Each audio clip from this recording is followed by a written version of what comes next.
The ultimate PPC guide for B2B marketers. What's up, everybody? Welcome to the Mo Paid Media YouTube channel. My name is Maury, and in this video, I want to quickly go over the PPC guide for B2B marketers. I also want to talk about what's the difference between just regular marketing and digital marketing, so on and so forth. So if you're new to this channel, welcome. This channel is designed to talk all things about PPC marketing just from a beginner's standpoint. So if you're somebody aspiring to become a PPC specialist or a PPC strategist, this is a good channel to start with. So if you find any value at all with this content, please subscribe, because I'm on the journey to getting 100 subscribers, and I would love for you to be a member of my first 100 subscribers. That will definitely mean a lot to me. So if you don't do anything, well, if you get some kind of value of this and you don't do anything but subscribe, that will mean the most to me. Okay, so with that being said, I do want to also say, guys, if you are also somebody watching this and you are struggling with your Google ads or Facebook ads, or you're looking to even hire somebody to help you run your Facebook and Google ads, feel free to book a free discovery call with me. I am open to getting new clients, building up my client portfolio. I'm very passionate about Google ads and Facebook ads, and I just want to help. So if that's you, let's go ahead and get you a campaign that works for your buyers, not just for clicks. So with that being said, let's go ahead and get into it. All right, now I only have 15 minutes to make this, so I am just going to get into the actual meat and potatoes, okay? So what makes B2B PPC so different? Well, the fundamentals of pay-per-click is keywords, ads, and bidding are the same whether if it's you're selling sneakers or software, but B2B has a distinct characteristic that is a game changer, okay? And I do want to add that I also know how to run ads on LinkedIn as well. Okay. So, all right. Number one, what I want to talk about, what makes PPC B2B different. Number one, you have a smaller audience and higher intent. Okay. So B2B search volumes are typically much lower than B2C, because you're targeting a niche market. So for example, let's say you're targeting grand penetrating radar, or some type of specific, specific lawnmower. This is going to get far less searches than just regular running shoes, okay? But every click is far more valuable for if I'm running the ground penetrator radar, if I'm running that, like if I'm targeting that type of keyword, right? But every click that I would get for this ad campaign is going to be far more valuable than just running shoes, okay? All right, so this is often tied to a multi-$1,000 deal or long-term contract. Now, with number two, the multiple decision maker. Unlike B2C, your buyers isn't just one person. It can be a whole group of people when it comes to B2B. So it can be the project manager, the CEO, the COO, all right? Your ads and landing pages needs to speak to a range of roles and concerns, from the cost and compliance to scalability and return on investment. Number three, what makes B2B PPC different than B2C is there's a long sales cycle, okay? It's something that I learned especially with selling website hosting. There is a longer sales cycle and a longer sales journey. Okay. So it's not uncommon for prospects to click your ad and download a white paper or attend a webinar and talk to the sales reps before actually signing a deal. So this is where we call, it's like a longer transactional kind of thing. It's going to take them a lot longer to convert. Okay, so that's why PPC for B2B is such a long-term investment, and it's not like this overnight win like B2C or like C2C. Okay, so you want to build winning B2B PPC campaigns, and here are the 5 crucial steps. Number 1, you want to do your research. And you want to do real research, okay? So even if you aren't an expert in the field, PPC requires market-specific insight. So take, for example, a client that is selling cylinders. They're selling a specific type of cylinder, right? Let's just call it a hydraulic cylinder. So at first glance, a cylinder is a cylinder, right? Wrong.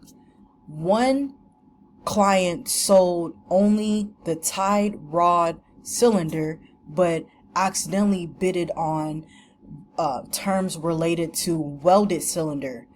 They just wasted thousands of dollars per spin because of a simple neglect of not adding negative keywords to fix it. So a simple audit in addition to a negative keyword research could have fixed that. So what do we learn from this lesson? Google doesn't know what your product line is about. You must train the algorithm through smart keyword selection and exclusions. So you can start with an in-depth research and use real testimonials and monitor your search terms weekly. Okay, so there's plenty of ways that could have been avoided, but just getting really specific about the keywords that you're targeting will literally make or break your campaign, and that all starts with your research. Number 2, this kind of goes back to number 1, you want to choose the right keywords. So B2B keywords often include acronyms, like, for example, we have the ground penetrating radar, right? that could be considered GRP, right?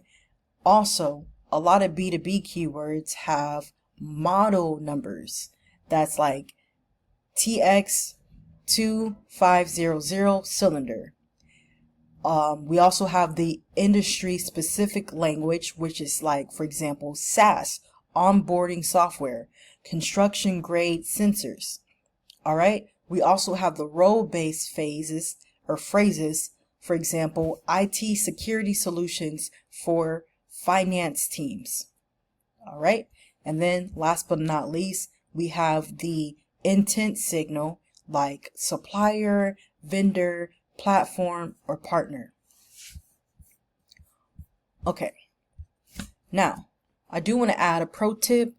When you combine keywords with the application terms, for example, like for logistics, for enterprise, for manufacturing, those long tail phrases are typically able to convert at a higher rate.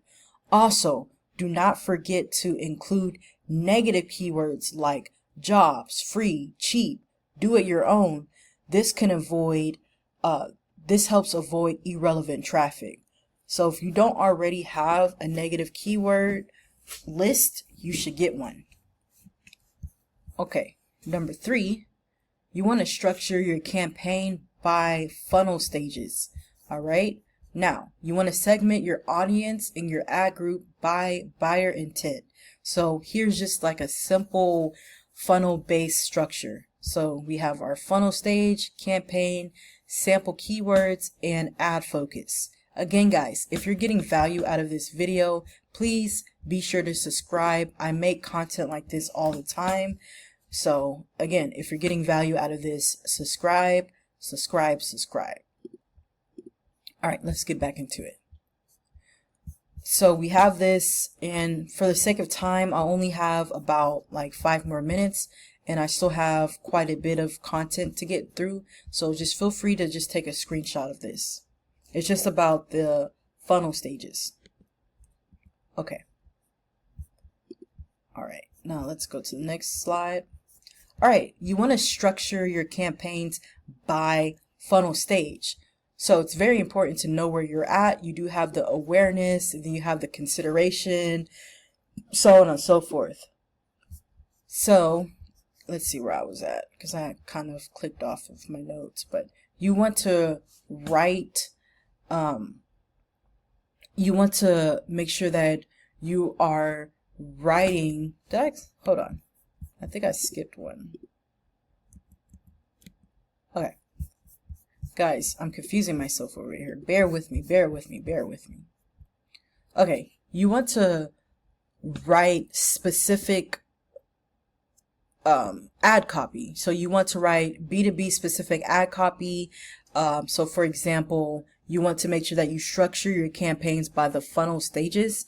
So here we have the high performing B2B call to actions that include request a quote today, download a case study, schedule a demo, so on and so forth. All right. And I do want to also add that you do want to write B2B specific ad copy, which I just said, but you want to make sure that you're highlighting specific features, that you're doing pre-qualifying leads, you're using social proof, so on and so forth. Number 5, you want to track everything, and you want to be patient, okay? So when it comes to B2B conversions, this does take a little bit of time. That initial click may not turn into revenue for the next 90 days and then some. So there is this is where robust trafficking, robust targeting, or robust tracking and remarketing strategies are essential. So you can track micro conversations like ebook downloads, webinar signups, free submission, phone numbers, so on and so forth.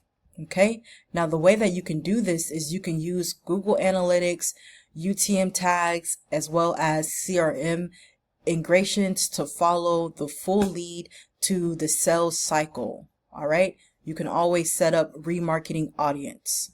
But the big question is it worth it? Is B2B PPC worth it? It absolutely is. While B2B PPC may not deliver instant gratification, you're able to still build a solid pipeline of high quality sales qualified leads who are already looking for what you sell. Plus, the return on investment can be massive, and it can produce a lifetime value. Okay, so a high lifetime value at that. So my final thoughts is PPC just isn't about clicks. It's about conversions that lead to contracts. All right. So it's about building visibility, nurturing trust, enabling decision makers to choose you over competitors. So it's super, super important. And if you are serious about growing your PPC, this should be at the top of your marketing strategy. Again, if you're ready to go ahead and get started, feel free to book a free discovery call with me today. I'm always down to help and to give you a better understanding of how this works in the actual platforms. The reason why I make these PowerPoints is to really give you like the basic fundamentals, kind of like the textbook version, but I do plan on actually getting into the different platforms and walking you through how this would work. But with that being said, if you made it this far and you don't subscribe at this point, you're just a hater. And who wants to be a hater? Make sure that you do subscribe to this channel if you like content like this. I would love to hear your comments.